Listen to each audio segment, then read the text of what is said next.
नमस्कार, स्वराज एक्सप्रेस में आप सभी का स्वागत है। मैं हूं आपके साथ कविता पांडे। बुलेटिन की शुरुआत करेंगे जहां ऐतिहासिक महाकुंभ का आज 11वां दिन है। 10वें दिन तक डुबकी लगाने वालों की संख्या 9.25 करोड़ पहुंच चुकी है। आज 11वें दिन भी लाखों श्रद्धालु संगम में डुबकी लगा चुके हैं। अभी भी संगम घाट पर लगातार लोगों का पहुंचना जारी है। कल संगम में सरकार पहुंचने पर देर शाम तक हलचल जारी रहा। सीएम योगी अपने सभी 54 मंत्रिमंडल सदस्यों के साथ संगम में डुबकी लगाई। इसके पहले कैबिनेट की बैठक हुई जिसमें हर तबके को सौगात देने की कोशिश की। सरकार के अलावा कल कई बड़े विदेशी चेहरे और फिल्मी जगत की हस्तियां डुबकी लगाई। बहरहाल महाकुंभ में आवागमन को लेकर तरह तरह की भ्रामक जानकारियां सोशल मीडिया पर शेयर की जा रही है।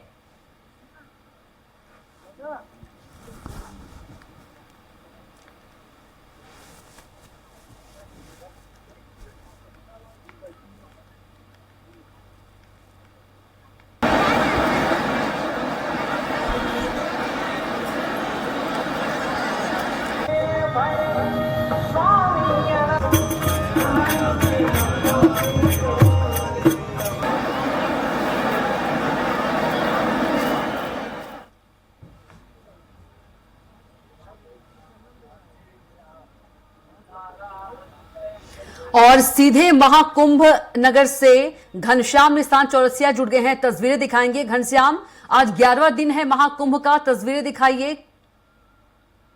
बिल्कुल कविता, मैं सीधे तस्वीर आपको दिखा रहा हूँ कि आप देखिए कि आज 11वां दिन है और इस ऐतिहासिक महाकुंभ के 11वें दिन भी लगातार ये रास्ते चलयमान है। लगातार लोग इस महाकुंभ में शरीक होने के लिए और लगातार वहाँ पे संगम में डुबकी लगाने के लिए वहाँ पे पहुँच रहे हैं। और आप ये देखिए कि फिर वही तस्वीरें जो पहले दिन की तस्वीरें थी वो आज 11वें दिन की भी तस्वीरें ठीक वैसे ही उसी प्रकार से है। तस्वीरें नहीं बदली है। आप इन तस्वीरों में साफ तौर पे देख पा रही होंगी कि ना इसमें उम्र का कोई एक पर्टिकुलर उम्र दिख रही है। हर उम्र के लोग हैं, हर तबके के लोग हैं और बच्चे भी हैं, छोटे बच्चे भी हैं, इसमें वयस्क भी हैं या फिर बुजुर्ग भी हैं। खास तौर पे ये जो मिला जुला संगम है वो संगम में स्नान करने को लेकर के हैं। पढ़े लिखे भी दिख रहे हैं, मध्यम वर्गीय परिवार के लोग भी दिख रहे हैं। माथे पे गट्ठर लेकर के संगम पहुंचने की कोशिश और जद्दोजहद जारी है। यहाँ से अभी 2 किलोमीटर और संगम घाट है जहाँ पे ये लोग पहुंच रहे हैं। जाहिर बात है कि ये सब तस्वीरें इस बात की तस्दीक कर रही है कि महासंगम का ये जो स्नान है, इस स्नान में श्रद्धालुओं का उमंग कम होने का नाम नहीं ले रहा है। कल तक की अगर आंकड़े की बात करें कविता, तो 9.25 करोड़ श्रद्धालुओं ने संगम की आस्था में डुबकी लगा चुके हैं। 9.25 करोड़ एक बड़ा ह्यूज अमाउंट होता है और अभी महज 10 दिन बीते हैं। आज भी लाखों श्रद्धालुओं ने संगम की आस्था में डुबकी लगा लिया है। और अगर हम बात करें तो तकरीबन ये आंकड़ा बढ़कर के 10 करोड़ से ज्यादा हो चुका है। ये कयास लगाए जा रहे थे कि जिस दिन गैर स्नान पर्व होगा, यानी जो शाही स्नान होते हैं, 6 शाही स्नान होते हैं एक बार कुंभ और महाकुंभ में, तो उसके इतर जो 45 दिनों का वक्त होगा उसमें 5 लाख, 7 लाख, 10 लाख लोग तक आएंगे। लेकिन ये आंकड़ा कहीं ज्यादा है। 30 लाख, 40 लाख, 50 लाख तक के लोग गैर स्नान पर्व के दिन भी यहाँ पे पहुंच रहे हैं। देश और दुनिया के कोने कोने से यहाँ पे लोग आ रहे हैं। सबसे बड़ी बात है कि विदेशों से भी तमाम जो श्रद्धालु हैं विदेशों से भी आ रहे हैं। 20 देशों से लगभग तकरीबन, अगर हम अभी तक के आंकड़े की बात करें जो यहाँ पे सरकारी आंकड़ा है, वो तकरीबन 10,000 से ज्यादा विदेशी श्रद्धालु अभी तक संगम में डुबकी लगा चुके हैं। ये सब सारे आंकड़े बता रहे हैं कि जो सरकार ने डिजिटल महाकुंभ का नाम दिया था, उस डिजिटल महाकुंभ का असर ये रहा कि एल्गोरिदम का प्रयोग करके, गूगल और डिजिटल मीडिया का प्रयोग करके, सोशल मीडिया का प्रयोग करके इस सरकार ने विदेशों में रह रहे सनातनियों को भी कनेक्ट करने की भरपूर कोशिश की। और अक्षरशः अगर हम देखें तो यहाँ जमीन पर यानी ग्राउंड जीरो पे ये प्रयास सरकार का दिख रहा है, क्योंकि विदेशों में इसकी हिटिंग काफी ज्यादा रही और उस हिटिंग का नतीजा रहा कि यहाँ पे हजारों की संख्या में लोग दर्शन, पूजन या फिर आस्था के संगम में डुबकी लगाने के लिए आ रहे हैं। रही बात इन आंकड़ों के बीच के अगले आगामी आने वाले पर्वों की भी बात करते तो मौनी अमावस्या इस पूरे महाकुंभ के दरमियान सबसे बड़ा स्नान होगा, शाही स्नान होगा। उस दिन ये कयास लगाए जा रहे हैं कि जिस तरीके से यहाँ पे भीड़ बढ़ रही है, जिस तरीके से गैर स्नान के पर्व के दिन भी लगातार भीड़ बढ़ रही है, उससे ये कयास लगाए जा रहे हैं, जो सरकार तैयारी करके चल रही है, यहाँ का मेला प्रशासन तैयारी करके चल रही है कि 8 से 10 करोड़ की संख्या उस एक दिन ही आएगी, 29 जनवरी को मौनी अमावस्या के दिन। मौनी अमावस्या का जो अगर देखा जाए तो ये हम अपने धर्म में, सनातन धर्म में एक महती और विशेष स्थान रखता है। मौनी अमावस्या के दिन लोग मौन व्रत भी रहते हैं, किसी से बात नहीं करते, वह मुझसे कोई भी अल्फाज का प्रयोग नहीं करते, ना किसी संकेत से बात करते हैं, वो मौन रह करके यहाँ पे तपस्या करते हैं। संगम की रेती पे, संगम घाट पे तपस्या करते हैं। उसके पहले वो संगम में स्नान करते हैं। उस दिन भी जो 13 अखाड़े यहाँ पे हैं, उन 13 अखाड़ों का यहाँ पे सबसे पहले शाही स्नान होगा। शाही स्नान के बाद ये आम धारणा भी है और हमारा सनातन भी यही कहता है कि जब ये शाही स्नान के साधु संतों के, अखाड़ों के, महामंडलेश्वर के स्नान हो जाते हैं, शाही स्नान जब खत्म हो जाते हैं, उसके बाद आम जनमानस यानी आम श्रद्धालु भक्तगण जो है जाकर के वहां पे पूजा अर्चना करते हैं और वहां पे श्रद्धा के संगम में डुबकी लगाते हैं। तो ऐसे में माना जाए कि अब इस बार जो 29 तारीख को जो सबसे बड़ा इस महाकुंभ का स्नान होने जा रहा है, वो बड़ा ऐतिहासिक होगा। अब तक का सबसे बड़ा होने की संभावनाएं जताई जा रही है, क्योंकि अभी तक का अगर देखा जाए 13 तारीख से लेकर के अब तक के जो आंकड़े इस बात की साफ साफ बार बार तस्दीक कर रहे हैं कि अब तक का सबसे ऐतिहासिक और भव्य महाकुंभ का आयोजन इस साल किया गया है। हालांकि अगर धार्मिक दृष्टिकोण से देखें, खगोलीय दृष्टिकोण से देखें तो 144 साल बाद इस तरीके का संगम का संयोग बना है। इसके पहले अगर और भी प्राचीन धार्मिक की बात करें तो ये वो संयोग है जब समुद्र मंथन हुआ था, तब इस तरीके की खगोलीय घटना घटित हुई थी। जिस उस वक्त जो खगोलीय घटना घटित हुई, वही इस साल भी और इस महाकुंभ के अवसर पे भी वही खगोलीय स्थिति बनी हुई है। इसलिए ये धार्मिक दृष्टिकोण से भी बेहद ज्यादा महत्वपूर्ण है। और सरकार ने दूसरी तरफ जो इस समय वर्तमान सरकार है, वो वर्तमान सरकार भी इस बात को लेकर के बेहद ज्यादा सेंसिटिविटी के साथ लोगों को आस्था के संगम में डुबकी लगाने के लिए प्रेरित कर रही है। वो बता रही है, प्रचार प्रसार कर रही है, बता रही है, लोगों के पास जा रही है। उनका साफ तौर पे कहना है कि आप यहाँ पे आए, आस्था के संगम में डुबकी लगाएं, सरकार आपके साथ कदम मिला करके खड़ी है। आपकी सुविधा के लिए, आपकी सहूलियत के लिए सरकार ने, जाहिर है केंद्र और राज्य सरकार मिला करके 6-7 हजार करोड़ से ज्यादा की रकम यहाँ पे इन लोगों की सहूलियत के लिए खर्च किया है। अस्थाई जो सिटी बनी है, दुनिया का सबसे बड़ा, इस पृथ्वी का सबसे बड़ा अस्थाई टेंट सिटी बनाई गई है। एक दिन में इतनी यहाँ पे भीड़ होती है, गैदरिंग होती है, जो कई देशों से भी बड़ी होती है, वो अस्थाई सिटी। इसीलिए इस 45 दिनों के लिए महाकुंभ नगर नाम का एक अस्थाई जिला भी इसको घोषित किया गया है। और उस नजरिए से भी यहाँ का विकास, यहाँ की सुरक्षा व्यवस्था, यहाँ पे तैयारियां और यहाँ पे सहूलियत का प्रावधान किया गया है।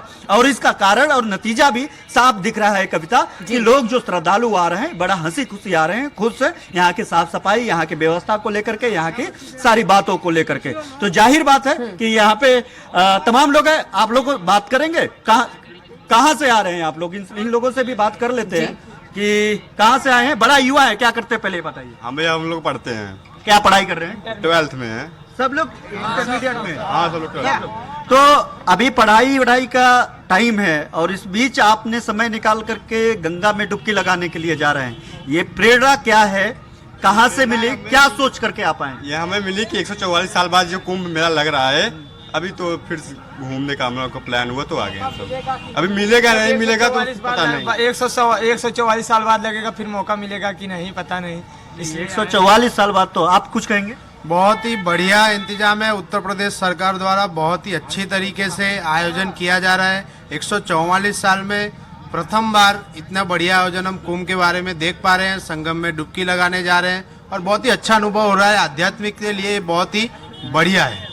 बहुत बहुत धन्यवाद उत्तर प्रदेश सरकार का। व्यवस्था यहाँ पे ठीक है? व्यवस्था बहुत ही बढ़िया है, लाजवाब है। ऐसी व्यवस्था हमने आगे कोई कुंभ में देखी नहीं है। 100 रुपए में टेंट और गद्दे, सारी चीजें बढ़िया दी जा रही है। कहाँ से आ रहे हैं आप? हम लोग गुजरात से, भरूच जिले से आ रहे हैं। कहाँ?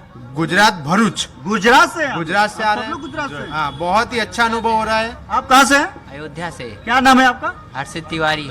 हर्षित तिवारी, हर्षित तिवारी। क्या करते हैं आप? मैं बीकॉम फर्स्ट ईयर करता हूँ। तो आप भी क्या सोच करके आए? आप तो युवा हैं, स्टूडेंट हैं। हाँ, हम युवा हैं, हम यहाँ पर आए हैं पढ़ाई के लिए। आज पहली बार आए हैं यहाँ पर, और हमारे बहुत सारे लोग आ रहे हैं अयोध्या से, अभी प्रयागराज जंक्शन पहुँचे हैं। धार्मिक नगरी अयोध्या से आए हुए हैं। सर, आपका क्या नाम है? शुभ नाम, कहाँ से आए हैं आप? मैं झारखंड से हूँ और भुवनेश्वर साहू नाम है हमारा। हाँ, मुझे तो सबसे बड़ी प्रसन्नता ये हो रही कि हर तरह से यहाँ सुविधा उपलब्ध है। हाँ। खास करके पुलिस प्रशासन, मीडिया कर्मी, जिसको जो सहयोग मिल रहा है, रात दिन लगे हुए हैं। इससे ये सहूलियत, आप इसके पहले भी महाकुंभ आए हैं? हाँ, एक बार आए थे तो थोड़ा कुछ तो कमियां रहती है, उसको नज़रअंदाज किया जाता है, लेकिन अभी का अरेंजमेंट मतलब बहुत बढ़िया है, इसको कहा नहीं जा सकता। आप इनकी बातों से सहमत हैं? एकदम। देखिए कविता, एक बात लगातार हम लोग बता रहे हैं कि जो लोग आ रहे हैं, तमाम ऐसे लोग हैं, सिर्फ ये मीडिया का कैमरा देख करके इसलिए भी यहाँ पे आ जा रहे हैं, बताने के लिए कि यहाँ पे व्यवस्था कितनी उच्च स्तरीय की गई है। पहले के महाकुंभ की अपेक्षा बहुत बेहतर व्यवस्था है। बहुत बढ़िया, ठीक लग रहा है? हाँ, बहुत तो बढ़िया। अभी जा रहे हैं आप हाँ, काम करने? कितना दूर पैदल चल करके यहाँ तक पहुँचे हैं? अभी तो 5 किलोमीटर चले हैं। 2 किलोमीटर और है, फिर आपका मंजिल, आपका संगम आपके पास है। बहुत शुक्रिया आपका। तो जाहिर बात है कि यहाँ पे लोग आ रहे हैं, पहुंच रहे हैं। अब धीरे धीरे छोटी छोटी गाड़ियां भी यहाँ पे चलने लगी हैं। कुछ कहना चाहते हैं? कहाँ से हैं? हम पुणे से। पुणे से। आप? वेस्ट बंगाल। वेस्ट बंगाल से। आसनसोल। आसनसोल बड़ा ऐतिहासिक जगह है, वहाँ पे राजनीतिक। आसनसोल का नाम तो बड़ा बार बार उछालते रहते हैं आप लोग।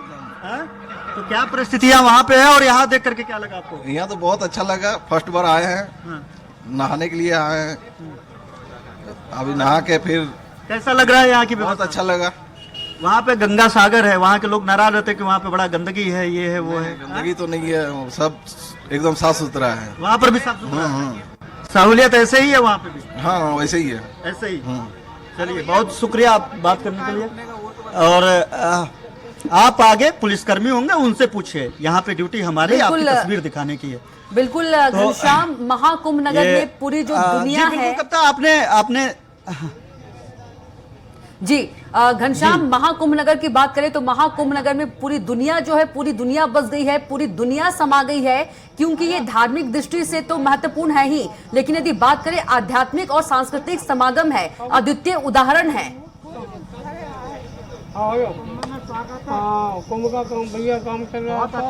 बिल्कुल निश्चित तौर पे अगर हम बात करें तो यहाँ पे इसका असर भी देखने के लिए मिला कि कल कुंभ स्थली यहाँ पे कैबिनेट बैठक भी हुई है और पूरा सरकार इस संगम में थी। कल सरकार संगम में थी, यहाँ पे नहा रही, स्नान की, और उनके जो योगी आदित्यनाथ के साथ साथ उनके 54 मंत्रिमंडल के सदस्य भी थे। उसके पहले उन्होंने कैबिनेट बैठक की और कैबिनेट बैठक में सभी तबकों को साधने की कोशिश की, चाहे वो धार्मिक हो, सांस्कृतिक हो और आधुनिक हो। इन सभी चीजों को लेकर के छात्रों को स्वास्थ्य विभाग, एक जिला एक मेडिकल कॉलेज का नारा इस सरकार ने दिया है, उसको लेकर के भी निर्णय हुआ। 2 लाख, या माफ करिएगा 2 करोड़ छात्रों को टैबलेट और स्मार्टफोन देने की प्रस्ताव को लेकर के भी यहाँ पे कैबिनेट में पास किया गया। यानी छात्र को भी, स्वास्थ्य को भी, शिक्षा को लेकर के, रोजगार को लेकर के, इंफ्रास्ट्रक्चर को लेकर के। दूसरी बात, सबसे बड़ी बात है कि ये पर्यटन राजधानी के तौर पे इस समय उभरा है, जो जहां पे हमारी मौजूदगी है, यानी महाकुंभ नगर, ये प्रयागराज संगम। तो ऐसे में जो केंद्र बिंदु था सरकार का, वो यहाँ के धार्मिक पर्यटन को बढ़ावा देने को लेकर के था। यही है कि प्रयागराज और चित्रकूट को मिलाकर के एक धार्मिक क्षेत्र घोषित करने को लेकर के भी प्रस्ताव पास हुआ। और इसको लेकर के अब जब यहाँ का विकास होगा तो इस पैटर्न पे होगा कि इसको क्षेत्र के तहत इस दोनों को मिलाकर के एक क्षेत्र बनाया जाएगा। जब भी विकास होगा एक ढर्रे पे होगा, एक तरीके से होगा, गंगा एक्सप्रेस वे। यानी अब पूर्वांचल वालों को लिए, दिखाने के लिए, लोगों से बात करने के लिए, हमारे साथ जुड़ने के लिए आपका बहुत ही धन्यवाद।